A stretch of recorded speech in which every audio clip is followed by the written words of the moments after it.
We're excited for the future of cars that don't have steering wheels, cars that don't have pedals. It's kind of wild. But over the last year, we began to work on a single federal AV framework, right? We can't have 50 rules, 50 states, and think that our companies can scale with all of these different rules. We should have one American standard. You can develop a vehicle, deploy a vehicle, scale a vehicle, and it can be used in all of the states throughout the country as we want to move as quickly as possible with our rules and regulations. We've expedited exemptions for non-compliant AVs for commercial use, ensuring U.S. automakers could ramp up production and get on the road faster while still maintaining safety with novel vehicle designs. If we don't have a driver, do I need windshield wipers? You might want those, might be nice, right? But do I need them if I don't have a driver? This is a national security issue. This is an economic issue. This is a safety issue.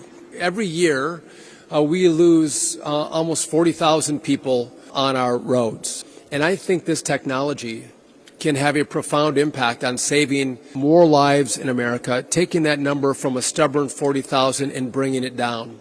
That was Secretary Sean Duffy, current Secretary of the US Department of Transportation. And the wins just keep piling up for Tesla. He writes, "Are you ready to ditch your steering wheel? We just held the first ever National Autonomous Vehicle Safety Forum at the Department of Transportation headquarters. We're cutting red tape and empowering our innovators to build big, beautiful, American-made autonomous vehicles. The future is made in the USA." Now here's a post from Eric, principal engineer on Tesla's Cybercab, who in response to this post from Secretary Duffy wrote, "Thank you and your team for meeting with us this week at the Autonomous Vehicle Safety Forum. Innovative, American-made autonomous vehicles like Cybercab will vastly improve roadway safety, and we look forward to working with you on launching them at scale this year." Duffy's post on X also included a short hype reel. What an incredible contrast from the previous administration. You guys might recall the holding of the Electric Vehicle Summit, in which the decaying lettuce leaf, known as Joe Big Guy Biden, stole Tesla's valor, falsely crediting government motors with leading the electric vehicle revolution. "You did it, Mary. You electrified the whole industry. I'm serious, Mary. You led, and it matters," he said, somehow managing to pronounce his words fairly clearly with the UAW's eggplant buried in his stomach. The hostility from the prior administration toward Tesla had things in the most recent US presidential election not turned out the way they did. It would have been the worst possible outcome for Tesla. Specifically Tesla, not autonomous vehicles. No. Tesla specifically. The administration had it in for Tesla. I covered this so many times, I don't want to rehash it. Thank fuck, however, Donald J. Trump won the 2024 US presidential election. And we now have an administration of people who weren't hired because of their skin color, their body mass index, who or what they like to fuck, but instead due to their competence. Duffy is serious. He means business. The goal here with this national framework is to cut the red tape and allow companies to rapidly and widely deploy safe autonomous vehicles with the ultimate goal of saving lives, reducing injuries and permanent disabilities, which, as he mentioned, in the US alone per year, there are 40,000 deaths on roads, most of which are preventable. And Eric himself from Tesla, lead Cybercab, principal engineer, confirming that Tesla were present at this summit and that they held conversations with the Department of Transportation team specifically relating to the deployment of Cybercab. This administration means business. Recall, Cybercab volume production begins in April, although there are rumors that it's already commenced. Not sure how much I would read into those, but I'm currently recording this in March. So at latest, next month. Regulatory roadblocks, pun intended, were the last potential obstacle. But of course, I called this more than a year ago. When Trump won the election, I made it quite clear those who were extremely concerned about regulation and red tape holding up the deployment of Tesla's Cybercabs, autonomous vehicles, had no understanding of the administration. Many people held this up as a serious concern. And by the way, it would have been under a Harris-Walz administration, although World War III and IV probably would have been a much bigger concern, let's be honest. Right about now, we could be back in the Stone Age. The bottom line here is relax, motherfuckers. A national framework, as opposed to state-by-state rules and regulations for the deployment. Just imagine you've got a Robotaxi, an autonomous vehicle, but it's about to cross state lines and it's not legally allowed to operate in that state. What a joke, right? Wouldn't work. Recap. Cybercab, volume production, next month. This month, Secretary of Transportation, Sean Duffy. We're destroying red tape, getting rid of it. We want to deploy autonomous vehicles safely at scale. We want to hear from you. What's your feedback? Talk to us. Let's work together. And head of the Cybercab team confirming they've held conversations. This is perfect. Put those concerns about delays and red tape to bed. And to wrap, I'm going to share the full speech from Sean Duffy. Showed a few highlights, a little bit of a hype reel at the beginning. I just want you guys to see, listen in his own words, what he's saying, what he's talking about. They're serious. They mean this. They want to solicit feedback. How can we help you rapidly scale your autonomous vehicles nationally? How can we speed this up and ultimately save lives, which is what it's all about. We have the CEOs of Waymo, Zoox, and Aurora all here with us today. They're going to actually, I think for the first time, be on a panel together. This could be a made-for-reality TV series. I'm not sure. It could get interesting. Take your cameras out. No, it's going to be fun to have that conversation. Also, the CEO of Holland is here with us as well. Again, Jonathan mentioned this, but if you haven't had a chance to go out to our plaza between the two buildings and take a look at the vehicles, it is really remarkable the innovation that's on the horizon. And we have cities that are experiencing this technology, but not all of our cities. And it's going to be exciting, not just for how people move, but we have transit here at DOT as well. And I think how transit is going to work in America is going to be radically transformed by the technology that we're talking about today. So we're excited for the future, but cars that don't have steering wheels, cars that don't have pedals, it's kind of wild. I haven't ridden in the non-pedaled or non-steering wheel vehicle yet, but have sat in them. They're pretty neat, so go check them out. Want to take a moment to just talk about what we have done over the last year, because the 4 years before that there was a hiatus in a thought process on how do we advance the industry, how do we support the industry at DOT. And our president oftentimes talks about the golden age of America, and what does that look like, and what do we have to do to accomplish it. But us here at DOT, we talk about the golden age of transportation.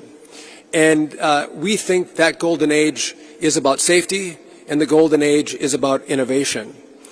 And we want to make sure that the United States leads the way on safety and on innovation. And I kind of think of this as my Goldilocks approach. So we're regulators, right?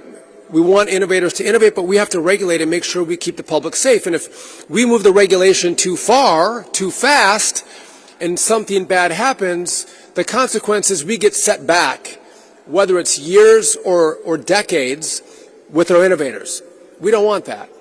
If we move too slow with our regulations, we'll see that our innovators fall behind the rest of the world, phase one or phase two. They go somewhere else. They leave us to go to another country. So like Goldilocks, we have to get our regulations just right, making sure that our innovators have the right regulatory structure to safely move forward with the new technology that's coming online. And it's more of an art than a science, but Jonathan and I think our team has done a very good job of navigating this together. But over the last year, we began the work on a single federal AV framework, right? We can't have 50 rules, 50 states, and try to think that our companies can scale with all of these different rules. We should have one American standard that you can develop a vehicle, deploy a vehicle, scale a vehicle, and it can be used in all of the states throughout the country. So we've been working on that over the last year.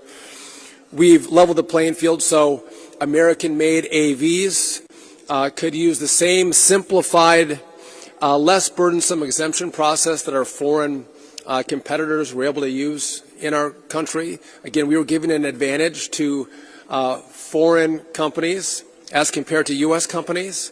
So we just kind of think minimally putting America first means that America should be in America at the same level as foreign competitors. So we've done that. We've streamlined the reporting process for AV crashes so we can get the right safety data and get it faster. Again, a data dump to NHTSA and DOT isn't helpful for companies, a lot of time, a lot of money, and it's not good for us to sort through all that data. So working with our companies to get the right data, to make the right decisions, and do all of this faster, again, is better for everybody as we want to move as quickly as possible with our rules and regulations. And then we've exempted, we've expedited exemptions for non-compliant AVs for commercial use, ensuring U.S. automakers could ramp up production and get on the road faster while still maintaining safety with novel vehicle designs.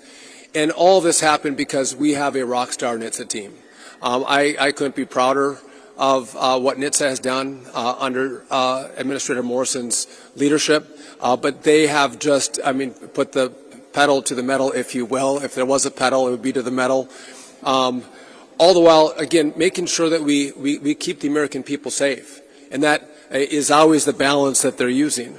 And so just quickly today, what we are going to announce, I can show a little bit of leg, not the full leg, just a little bit here. It's going to be a big year in 2026. So first off, NHTSA is officially seeking public comment on what would be the nation's first ever commercial deployment of a purpose-built, steering wheel-free robotaxi built by Zoox.